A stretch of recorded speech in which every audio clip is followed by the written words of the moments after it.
आठ, भक्ति के कष्ट की निवृत्ति।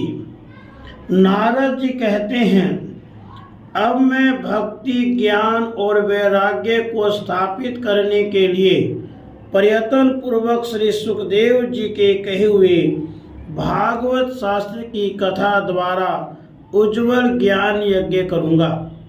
यह यज्ञ मुझे कहाँ करना चाहिए? आप इसके लिए कोई स्थान बता दीजिए। आप लोग वेद के पारगामी विद्वान हैं, इसलिए मुझे इस सुख शास्त्र की महिमा सुनाइए। यह भी बताइए कि श्रीमद् भागवत की कथा कितने दिनों में सुनानी चाहिए और उसके सुनने की विधि क्या है। सनकादि बोले, नारद जी आप बड़े विनीत और विवेकी हैं, सुनिए, हम आपको ये सब बातें बताते हैं। हरिद्वार के पास आनंद नाम का एक घाट है, वहाँ अनेकों ऋषि रहते हैं। देवता और सिद्ध लोग भी उसका सेवन करते रहते हैं। भांति भांति के वृक्ष और लताओं के कारण वह बड़ा सघन है और वहाँ बड़ी कोमल नवीन बालू बिछी हुई है। वह घाट बड़ा ही सुरम्य और एकांत प्रदेश में है। वहाँ हर समय सुनहले कमलों की सुगंध आया करती है। उसके आसपास रहने वाले सिंह, हाथी आदि परस्पर विरोधी जीवों के चित्त में भी वैर भाव नहीं है। वहाँ बिना किसी विशेष प्रयत्न के ही ज्ञान यज्ञ आरंभ कर दीजिए। उस स्थान पर कथा में अपूर्व रस का उदय होगा। भक्ति भी अपने आँखों के सामने निर्बल और जराजीर्ण अवस्था में पड़े हुए ज्ञान और वैराग्य को साथ लेकर वहाँ आ जाएगी, क्योंकि जहाँ भी श्रीमद् भागवत की कथा होती है वहाँ ये भक्ति आदि अपने आप पहुँच जाते हैं। वहाँ कानों में कथा के शब्द पढ़ने से ये तीनों तरुण हो जाएंगे। सनकादि ने कहा, अब हम आपको इस भागवत शास्त्र की महिमा सुनाते हैं। इसके श्रवण मात्र से मुक्ति हाथ लग जाती है। श्रीमद् भागवत की कथा का सदा श्रवण आस्वादन करना चाहिए। इसके श्रवण मात्र से श्री हरि हृदय में आ विराजते हैं। इस ग्रंथ में 18,000 श्लोक, 12 स्कंद हैं। श्री सुखदेव और राजा परीक्षित का संवाद है। आप यह भागवत शास्त्र ध्यान देकर सुनिए। यह जीव तभी तक अज्ञानवश इस संसार चक्र में भटकता है जब तक क्षण भर के लिए भी कानों में इस सुख शास्त्र की कथा नहीं पड़ती। बहुत से शास्त्र और पुराण सुनाने से या सुनने से क्या लाभ है? इससे तो व्यर्थ का भ्रम बढ़ता है। मुक्ति देने के लिए तो एकमात्र भागवत शास्त्र ही गरज रहा है। जिस घर में नित्य प्रति श्रीमद् भागवत की कथा होती है वह तृत रूप हो जाता है और जो लोग उसमें रहते हैं उनके सारे पाप नष्ट हो जाते हैं। हजारों अश्वमेध और सैकड़ों वाजपेयी यज्ञ इस सुख शास्त्र की कथा का 16वां अंश भी नहीं हो सकते।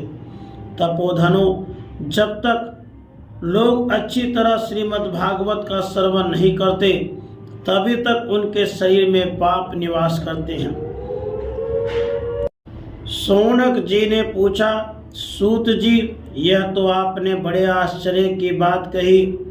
अवश्य ही भागवत पुराण योग वेता ब्रह्मा जी के भी आदि कारण श्री नारायण का निरूपण करता है, परंतु यह मोक्ष की प्राप्ति में ज्ञान आदि सभी साधनों का तिरस्कार करके इस युग में उनसे भी कैसे बढ़ गया। सूत जी ने कहा, शौनक जी, जब भगवान श्री कृष्ण इस धराधाम को छोड़कर अपने नित्य धाम को जाने लगे तो उनके मुखारविंद से 11 स्कंद का ज्ञानोपदेश सुनकर भी उद्धव जी ने पूछा। उद्धव जी बोले, गोविंद, अब आप तो अपने भक्तों का कार्य करके परम धाम को पधारना चाहते हैं, किंतु मेरे मन में एक बड़ी चिंता है, उसे सुनकर आप मुझे शांत करिए।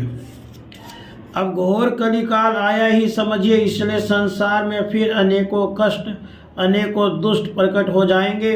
उनके संसर्ग से जब अनेकों सत्पुरुष भी उग्र प्रकृति के हो जाएंगे तो उनके भार से दबकर यह गो रूपिणी पृथ्वी किसके शरण में जाएगी। कमल नयन, मुझे तो आपको छोड़कर इसकी रक्षा करने वाला कोई दूसरा नहीं दिखाई देता, इसलिए भक्तवत्सल आप साधुओं पर कृपा करके यहाँ से मत जाइए। हे भगवान, आपने निराकार और चिन्ह मात्र होकर भी भक्तों के लिए ही तो यह सगुण रूप धारण किया है। फिर भला आपका वियोग होने पर वे भक्तजन पृथ्वी पर कैसे रह सकेंगे। निर्गुण उपासना में तो बड़ा कष्ट है, इसलिए कुछ और विचार कीजिए। प्रभास क्षेत्र में उद्धव जी के ये वचन सुनकर भगवान सोचने लगे कि भक्तों के अवलंब के लिए मुझे क्या व्यवस्था करनी चाहिए। शौनक जी, तब भगवान ने अपनी सारी शक्ति भागवत में रख दी। वे अंतर्धान होकर इस भागवत समुद्र में प्रवेश कर गए, इसलिए यह भगवान की साक्षात शब्दमयी मूर्ति है। इसके सेवन, श्रवण, पाठ अथवा दर्शन से ही मनुष्य के सारे पाप नष्ट हो जाते हैं। सूत जी कहते हैं, शौनक जी, जिस समय सनकादि मोहीश्वर इस प्रकार सप्ताह श्रवण की महिमा का बखान कर रहे थे, उस सभा में एक बड़ा आश्चर्य हुआ, उसे मैं तुम्हें बतलाता हूँ, सुनो। वहाँ तरुणावस्था को प्राप्त हुए अपने दोनों पुत्रों को साथ लिए विशुद्ध प्रेमारूपा भक्ति बार बार श्री कृष्ण गोविंद हरे मुरारी, हे नाथ नारायण वासुदेवा आदि भगवान नामों का उच्चारण करती हुए अकस्मात प्रकट हो गई।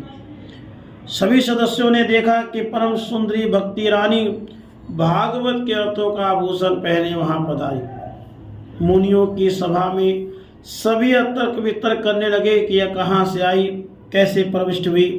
तब सनकादि ने कहा, यह भक्ति देवी अभी अभी कथा के अर्थ से निकली है। उनके वचन सुनकर भक्ति ने अपने पुत्रों समेत अत्यंत विनम्र होकर सनत कुमार जी से कहा। भक्ति बोली, मैं कलयुग में नष्ट प्राय हो गई थी, आपने कथा अमृत से सींचकर मुझे फिर पुष्ट कर दिया, हष्ट पुष्ट कर दिया। अब यह बताइए कि मैं कहाँ रहूं। यह सुनकर सनकादि ने उनसे कहा, तुम भक्तों को भगवान का स्वरूप प्रदान करने वाली, अनन्य प्रेम का संपादन करने वाली और संसारों को निर्मूल करने वाली हो। अतः तुम धैर्य धारण करके नित्य निरंतर विष्णु भक्तों के हृदयों में ही निवास करो। ये कलयुग के दोष भले ही सारे संसार पर अपना प्रभाव डाले, किंतु वहां तुम पर उनकी दृष्टि भी नहीं पड़ सकेगी। इस प्रकार उनकी आज्ञा पाते ही भक्ति तुरंत भगवत भक्तों के हृदयों में जा विराजी। राम